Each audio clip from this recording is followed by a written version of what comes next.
The Sony A7S III has been announced. I could not be more excited about this camera, and I wanted to make this video to explain to you guys why this camera, the Sony A7S III, might very well become my main work camera. I own the FS5, I own the FS7. I haven't even used the A7S III, but I have seen countless footage on there. I know Sony's history. I know the benefits of the new color science, but I want to back up real quick and let you know how I came to basically this decision now while the camera is just in pre-order. Back when I first started shooting, my first camera that I ever purchased was the Sony A6300. It's still a great camera. I love it. I'm actually using it now to record this video. Just for reference purposes, I'm going to use the A6600, which I recently purchased, and I'm actually going to end up selling when I get the A7S III. But this was basically the camera that I was using for every single job. However, I always had to add accessories to the camera to basically make it more usable for me. For example, I always had to add, at the time I was using my Zoom H6 to get XLR inputs.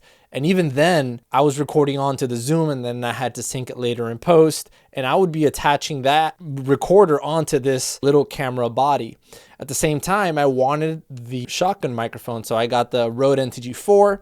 I added it right onto the rig.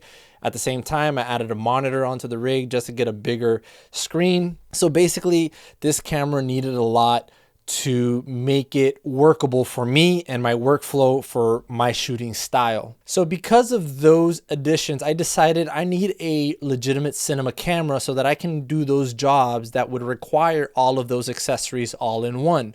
Enter the Sony FS5. I picked up the Sony FS5 for one main reason. I had the ability to shoot RAW externally directly from the camera body. So I picked this up. I started shooting RAW externally. I had the Odyssey 7Q Plus. I recently upgraded to the Shogun Inferno. You know, this was my main camera. I was doing all my jobs with this camera, and I still love the image externally in RAW. My main gripe with this camera is that I absolutely had to use the Shogun Inferno for every single job. I really do not like the internal recording on this camera. It's not good. I just don't like it. It's just disgusting in my opinion. As I continued to work and get more jobs, I started getting requests for the FS7. The FS7 is a highly popular camera. Documentaries are always shooting on the FS7. Reality TV shows, everybody wants to use the FS7. So I picked up the FS7. At first, I was renting it for a long time for every single job, and it got to a point where I needed to make some extra money on this, so I just went ahead and bought the camera. This camera is great. It's phenomenal. It checks off all the boxes in terms of a cinema camera. If you're looking for it, there's a lot of people that really enjoy the color out of this camera. I am not a big fan of it.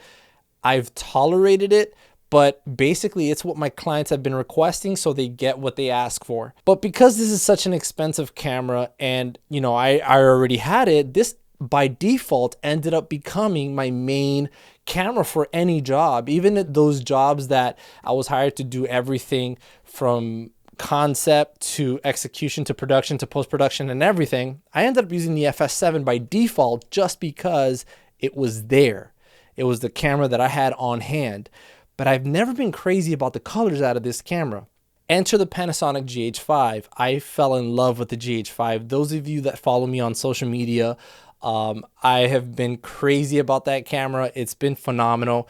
I had recently sold it because I had just made a decision to basically go all in with the FS7. I wanted to continue to walk in that professional field. It's been about a year since then, and I feel like I'm missing out. I feel like I could be doing so much more. The GH5 was phenomenal for me. In my opinion, I think the best feature of the GH5 was the internal image stabilization. I am a handheld shooter through and through, and that gave me the ability to get any kind of shot that I needed, any way that I wanted to grab that shot with the camera in my hand. The GH5 allowed me to do everything and then some. The benefits of having that flip out screen, the internal recording codecs are phenomenal. I love the color science. I love the fact that there's a full-size HDMI output and that is able to go into either the Shogun Inferno or now the Ninja V that I also have. Shooting the Reebok CrossFit Games was so easy. I had the GH5 on a cage, the Ninja V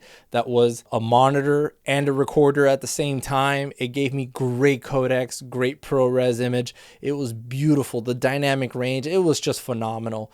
I loved it a lot. So before they announced the A7S3, I was already considering going back to picking up the GH5 again and getting that same rig that I loved shooting with. Enter the A7S3 announcement. Sony just went above and beyond with that camera. From dynamic range, the improved image stabilization, obviously the low light. I haven't shot full frame in years, so I'm gonna enjoy having that full frame image again. The super fast autofocus, which quite honestly, I've actually let go of autofocus and stopped depending on autofocus a long time ago. I recently started using it again with the A6600 and it's actually been quite fun and very usable when I want to do my interviews that I shoot so much of in very, very shallow depth, and having a very good reliable autofocus that I'm able to keep my camera at 1.8 aperture if I wanted to and be able to be comfortable leaving the camera alone, letting the autofocus do its thing. As a one-man band shooter, that is super efficient and super reliable and very valuable for my work. The A7S3's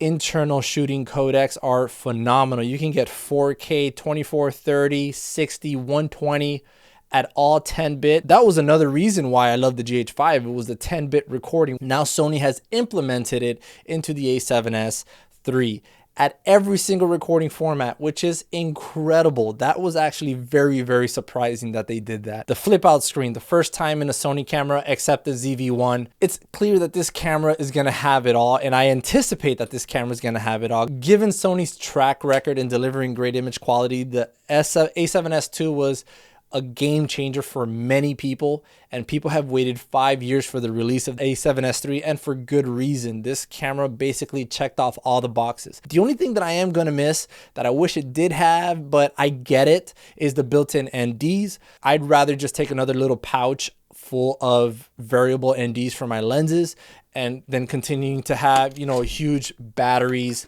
for my cameras.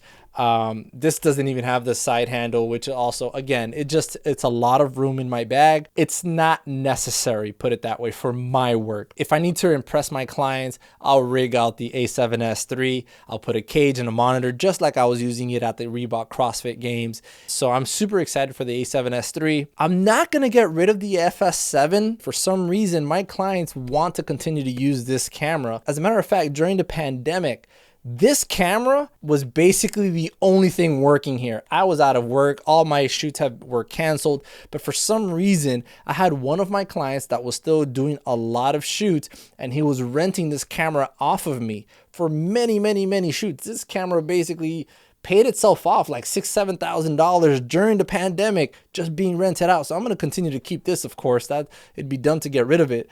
Basically, for my own shoots, for my own projects, things that I am comfortable with as a product, the final product, being able to work with the footage that I want to work with, I believe the A7S3 is going to get me there. So I'm going to be basically saying goodbye to the FS7 for the bulk and majority of my work. Whenever I need to get things done, it's going to end up being the A7S3. The 12 megapixel sensor does not bother me in the slightest. If a client needs me to take video and pictures, 12 megapixels is what they're going to get. If they're going to pay more, I'd rather just hire a photographer and have them take care of it. 12 megapixels is more than enough for social media use, which is basically what I use my cameras for, the pictures that I take. Late September cannot come early enough. I cannot wait to get the camera and start putting it to work. Thank you guys for watching. If you have any ideas of other videos that you would like to see, my work and how I manage my business, let me know. I do have a podcast called the iFilmmaker Podcast where I do share a lot of that information. But if there are any videos like this that you would like to see,